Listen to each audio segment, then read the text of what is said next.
దూరంలో ఉన్న ఢిల్లీలో జరుగుతున్న బాధ మాత్రం రేవంత్ రెడ్డి గారికి అర్థమవుతుంది, ఇదే కాంగ్రెస్ పార్టీకి అర్థమవుతుంది. కానీ ఇక్కడ 15 కిలోమీటర్ల దూరం, కేవలం గాంధీ భవన్ నుంచి 15 కిలోమీటర్లు కూడా కాదు, 10 కిలోమీటర్ల దూరంలో 33 రోజుల నుంచి ఇక్కడ నిరుద్యోగులు ధర్నా చేస్తుంటే కాంగ్రెస్ పార్టీకి ఎటువంటి పట్టనట్టుగా అసలు మన బర్ర మీద ఏదైనా ఈజ వాళ్తే కూడా అసలు అట్లనే ఉన్నది ఈ ప్రభుత్వం.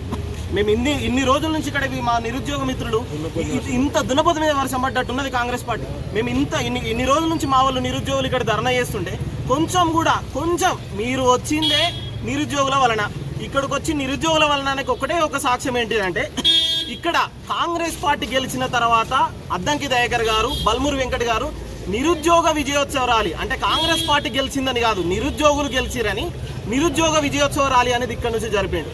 ఎక్కడ వేరంటే బల్మూరి వెంకట్ గారు, ఈ రోజు మీరు ఉద్యోగులే, మేము నిరుద్యోగులం, మేము ఎప్పుడు ఇట్లా నిరుద్యోగులు ఏమంటాం, మీరు ఉద్యోగులు అయ్యారు, నిరుద్యోగుల నుంచి మీరు ఉద్యోగులు అయ్యారు. మళ్ళీ అందులో కూడా ఉద్యోగులకి 5-6 సంవత్సరాల ప్రమోషన్లు అయితే మీకు